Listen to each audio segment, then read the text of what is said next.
Former Ward Chairman of All Progressives Congress, APC in Ozi, Edem, Nsukka local government area of Enugu State, Mr. Matthew Enete, on Sunday led 500 APC members to endorse Mr. Frank Nweke Jr., governorship candidate of the All Progressives Grand Alliance, ABGA, as next governor of Enugu State. Prior to the endorsement, Frank Nweke Jr. accused the People's Democratic Party, PDP, of planning to disrupt the March 11 election in the state. Speaking at a press briefing last week, Nweke alleged that the PDP has made plans to influence officials of the Independent National Electoral Commission, INEC, to bypass the bimodal voter accreditation system, BVAS machines, in its favor. Nweke also alleged that the state's chapter of PDP held a series of meetings at various locations to perfect their plans of disrupting the electoral process, and that the PDP has informed security personnel to stay away so that they can cause mayhem at polling units and collation centers. Joining us now from Enugu State is Frank Nweke Jr., governorship candidate of the All Progressives Grand Alliance, ABGA, in the state. Good morning and welcome to the morning show. Mr. Nweke, are you with us? Good morning. Good morning. We hear you clearly. Well, yes, I am. Yes, I am, Dr. Abati. How are you doing? I'm good, good. It's good to see you. But quickly, let's go to the business of the day. You. How much value do you attach to that declaration of support by 500 members of the APC for your candidature as the main man for the March 11 election? And when you accuse the PDP of trying to rig the election, have you made any effort beyond putting this in the public domain to report to the relevant agencies and to identify the persons who you accuse of colluding with INEC officials to compromise the process in Enugu State on March 11? Well, thank you so much, Dr. Abati. Thank you so much, Rufai. And thank you so much, Ayo. It's such a pleasure to be with you. You know, your first question as to how much value I attach to the porting of 500 members of the APC and their endorsement of my candidacy. Well, in this business, every vote counts. Every vote counts. And so it was a welcome development. We welcome them very happily, and we're working with them. They're canvassing additional support for us, and we're supremely confident that their efforts will really help to push us to victory. Now, on the matter of the press conference I had last week, yes, we had that press conference based on extremely reliable information that we got from a lot of people who attended meetings with the PDP. As you may know, the PDP suffered very devastating losses in the February 25 elections. It was noteworthy, for instance, that the current governor of Enugu State, the leader of the PDP in the state, that he lost in his zone. He lost woefully. He lost devastatingly. And of course, across the entire state, I think that only one member of the House of Reps from the PDP actually won his election. And then I think one senator won out of the elections that were conducted last Saturday. So clearly, the people have brought them to justice after several years of ineptitude and misgovernance. And so it's clear that the people are done with them. And so they are really desperate, and they've been having a series of meetings. They've unleashed a propaganda machinery, spreading fake news, and they are also arming people with, arming people, and then actually threatening people, and trying to see how they can compromise the Independent National Electoral Commission. And to the other question you asked about whether reports have been made, yes, reports have been made. I signed a personal letter, a petition to the chairman of the Independent National Electoral Commission. And of course, we have kept the Director General of the Department of State Services in copy. We kept the Attorney General in copy. The IG of Police is in copy. The National Security Advisor is in copy. And of course, other relevant agencies in the state are in copy. And to your question about whether names have been mentioned, very specific names were mentioned. And I'm happy to avail you a copy of the petition if it will be useful to you. And so I stand by that statement, and we've had meetings with security services who have also engaged us for additional information, and I'm supremely confident that these agencies of state will do everything within their powers to ensure that the PDP in Enugu State do not undermine the forthcoming gubernatorial and House of Assembly elections. All right, well, thank you, Mr. Nweke Jr. Just to speak about alliances as well. As you said, all votes count at this point. All candidates are looking to form as many alliances as possible. And one that has been touted is your relationship with the Labour Party. You famously supported the presidential candidate of the Labour Party, Mr. Peter Obi. You spoke up in his favor, despite the fact that your party, APGA, presented a candidate as well. Now, Labour Party has a candidate in the person of Mr. Edeoga in Enugu State. And we have seen some conversations around the Labour Party members supporting you, your candidature.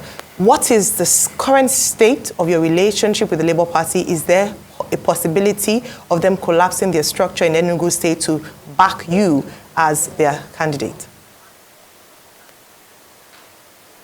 Well, thank you so much. I mean, I would love it if the Labour Party in the state would, in the interest of our state, okay, queue behind my candidacy.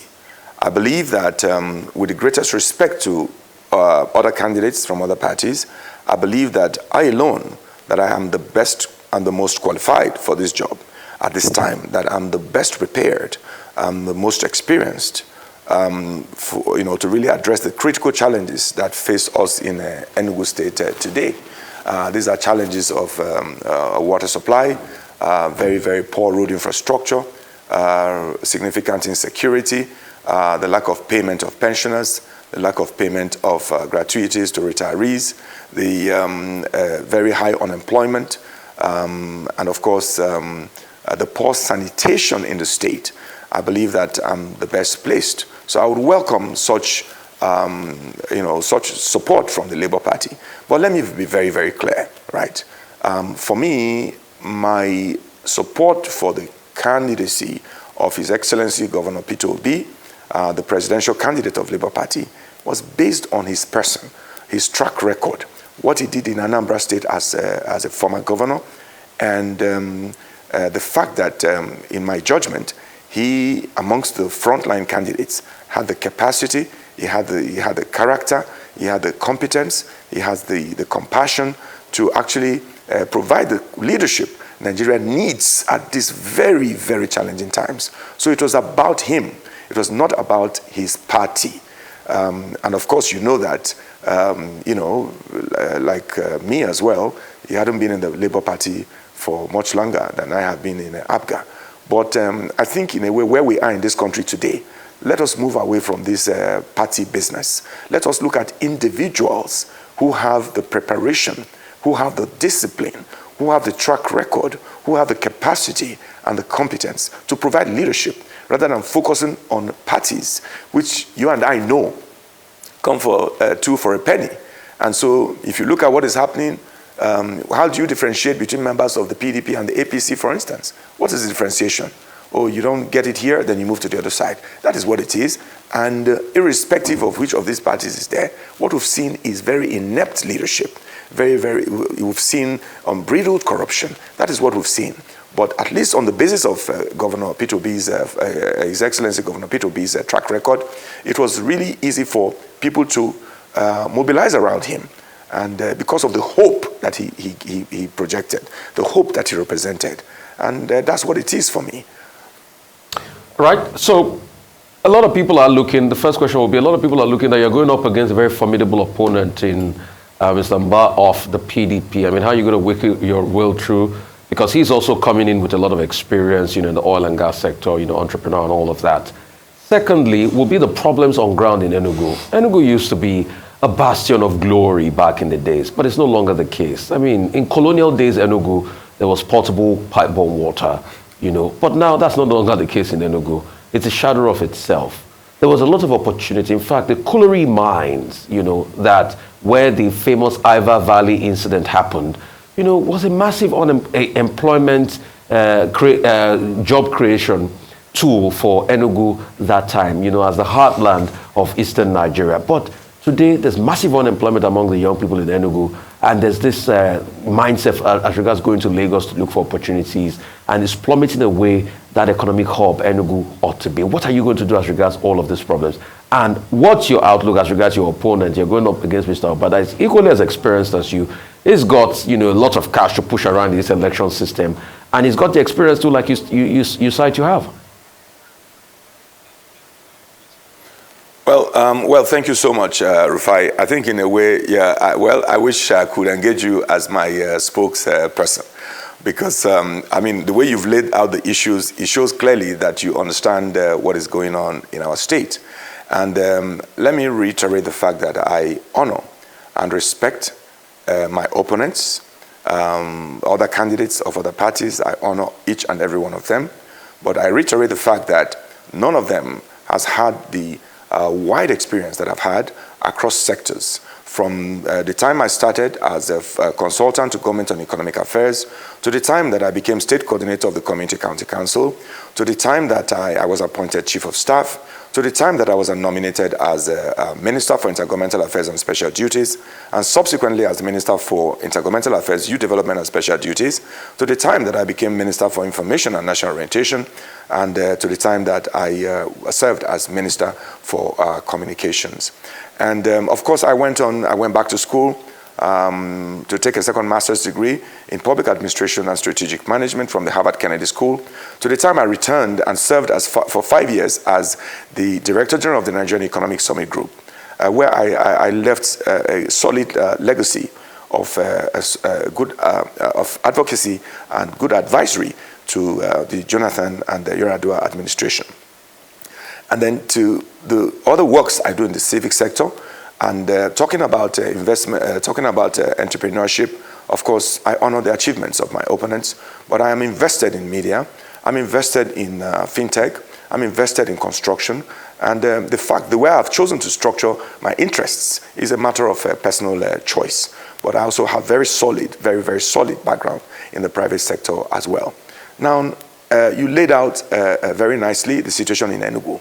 Let me reiterate, for the avoidance of doubt, that under the current PDP administration, that Enugu has been devastated. Enugu has never been as filthy as it is today. Of course, the water crisis persists. In my house, where I see it, every week I need to purchase a tanker of water for 30,000 naira. I was at University of Nigeria in Nsukka a few weeks in January. I already know this. Of course, students pay 200 naira per gallon of water. You go to the hospitals, there's no water. The city of Nsukka is without water, even though the governor is from there. Of course, youth unemployment is rife. The youth will not have jobs because in the last 8 years, no single new business has come into Enugu. New businesses will go only to where they're welcome. The policy environment must be right. Security must be solid. Power must be available.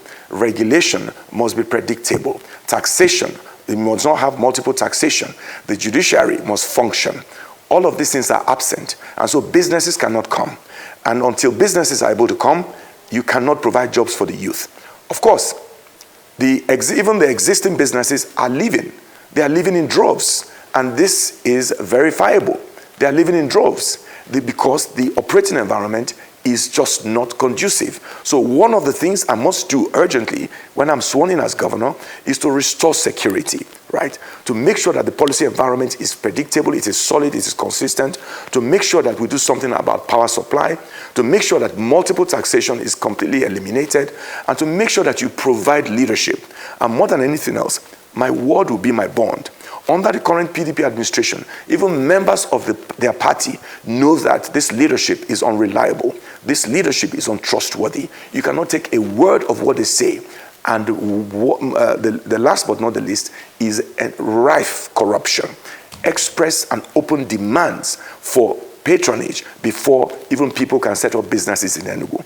And there's the issue of land management. The land grabbing is pervasive. It is common knowledge. And communities are crying, individuals are crying, the church is crying, traditional rulers are crying because of the amount of land that has been grabbed over the last 8 years. It is unprecedented. And so in that respect, I will quickly move to establish a geospatial land management system that will digitize the entire land assets in Enugu. The Land Use Act was well laid out. It invests trusteeship of land in governors. But one thing that the framers of that act did not anticipate is the insatiable greed of some individuals over time. And all of that will change under my leadership. I have no interest in taking people's land.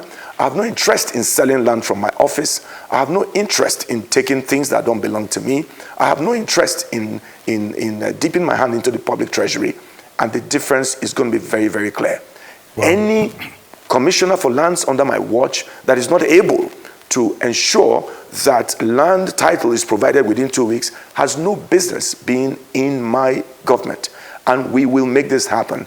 It is a matter of political will, it's a matter of leadership, and it's a matter of mobilizing your best and brightest to form government with you and to manage public affairs with you.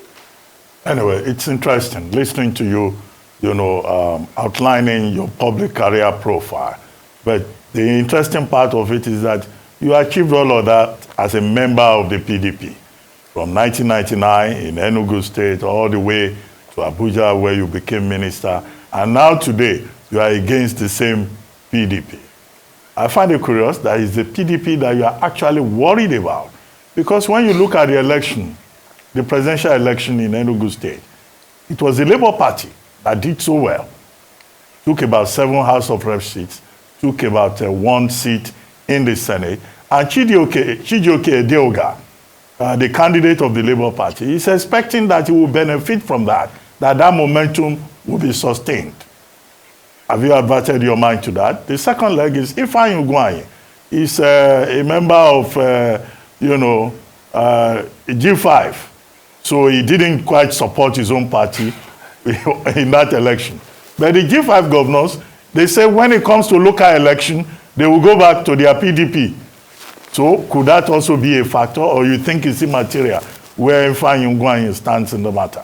Yes, I got it. And so let me say this. Yeah, thank you so much for the excellent questions. Thank you for the excellent questions. And yes, I served in the PDP. I served in the PDP. It's part of my political career. I acknowledge it. And but let me also say that I served in the PDP in the golden years of the PDP. I had the good fortune of serving with Governor Namani. I also had the good fortune of serving with former President Olusegun Obasanjo, under whom Nigeria witnessed significant progress. I recall with nostalgia the very clear court fight against corruption and the institutions for achieving this purpose that was put in place by by former President Obasanjo. I remember the health sector reforms, the National Health Insurance Scheme. I recall the telecommunications revolution. I recall the payment of Nigeria's debts. I also recall the significant investments in road infrastructure and the rest of them. And so these were golden years of the PDP. Nigeria was growing at the rate of about 7.1%. And so I'm happy and I'm proud of that opportunity I had in those years to serve with the PDP. But in more recent times, it is common knowledge that the PDP has become a party without honor, a party unable to keep faith with its own guiding constitution, a party that is not inclusive of the component parts of this country, a party that cannot be trusted to achieve anything meaningful. So the records are there. So yes, I repeat, the golden years, I had that opportunity. I'm proud of it. But in the latter years, the PDP has become a shadow of its former self. And in particular in Enugu State, the party has devastated our state. It has destroyed the state. It is common knowledge. Refuse bear testimony. The refuse that's strewn all over the state is testimony to the failure of the PDP. The insecurity is testimony to the failure of the PDP. The water crisis is testimony. The incessant strikes by primary school teachers is testimony to the failure of this party and its leadership. And that was why the complete devastation, the bloodbath that happened at the polls against the PDP did not come as a surprise. Their membership recognized that they failed, and most of them were not surprised. The only surprise was that the electorate had woken up. The electorate refused to be compromised. The electorate stood up to fight. And that is the basis of my confidence, that this electorate has woken up. This electorate is awake, and this electorate are voting their conscience based on the track record of people, based on the capacity of people, based on the competence of people. Now, about the Labour Party, this question came up earlier. Our people are more discerning than you may care to say. Our people are much more discerning. And so within Enugu, the dynamics are local. Every politics they say is local. The dynamics are clear.